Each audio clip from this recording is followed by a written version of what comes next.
വലിയ ലഹരി വേട്ടയാണ് കൊണ്ടോട്ടിയിൽ നടന്നിരിക്കുന്നത്. ആഷിഖ് എന്നയാളുടെ വീട്ടിലേക്ക് കാർഗോ വഴി എത്തിയ MDMA ആണ് പിടികൂടിയിരിക്കുന്നത്. 1.5 കിലോ ഉണ്ട് എന്നുള്ളതാണ് ഈ ഘട്ടത്തിൽ അറിയുന്നത്. SP-യുടെ ഡാൻസ് ഓഫ് ടീമും ഒപ്പം തന്നെ കൊണ്ടോട്ടി DYSP ഉൾപ്പെടെയുള്ളവർ സ്ഥലത്തേക്ക് എത്തിയിട്ടുണ്ട്.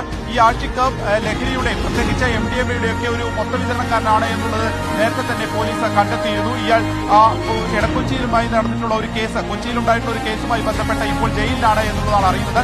ഇയാളുടെ വീട്ടിലേക്ക് വിദേശത്ത് നിന്നെത്തിയ കാർഗോയിൽ എത്തിയിട്ടുള്ള MDMA ആണ് പോലീസിന്റെ രഹസ്യ വിവരത്തെ തുടർന്ന് ഇദ്ദേഹത്തിന്റെ വീട്ടിൽ നടത്തിയിട്ടുള്ള പരിശോധനയിലാണ് ഇപ്പോൾ ഇത് കണ്ടെത്തിയിരിക്കുന്നത്. അപ്പോൾ ഏത് ദേശത്തു നിന്നാണ് വന്നത്? ഇതിനു മുൻപ് ഈ ആഷിഖിനെ പോലീസ് നിരീക്ഷിച്ചിരുന്നു. അങ്ങനെ പലർക്കും MDMA നൽകുന്നത് ആഷിഖാണെന്ന് കണ്ടെത്തിയിരുന്നു. അപ്പോൾ വിദേശത്ത് നിന്ന്, പ്രത്യേകിച്ച് ഒമാനിൽ നിന്ന് MDMA എടുക്കുകയും അത് പല വഴിക്ക് കേരളത്തിലേക്ക് ഇയാളെ എത്തിക്കുകയും ചെയ്തിരുന്നുവെന്ന് പോലീസ് കണ്ടെത്തുകയും ചെയ്തിരുന്നു. ഇപ്പോൾ ആ വീട്ടിലേക്ക് എത്തിയ കാർഗോയിൽ നിന്നാണ് ഇത്ര വലിയ അളവിലുള്ള ഒരു MDMA വേട്ട മലപ്പുറത്ത് നടന്നിരിക്കുന്നത്.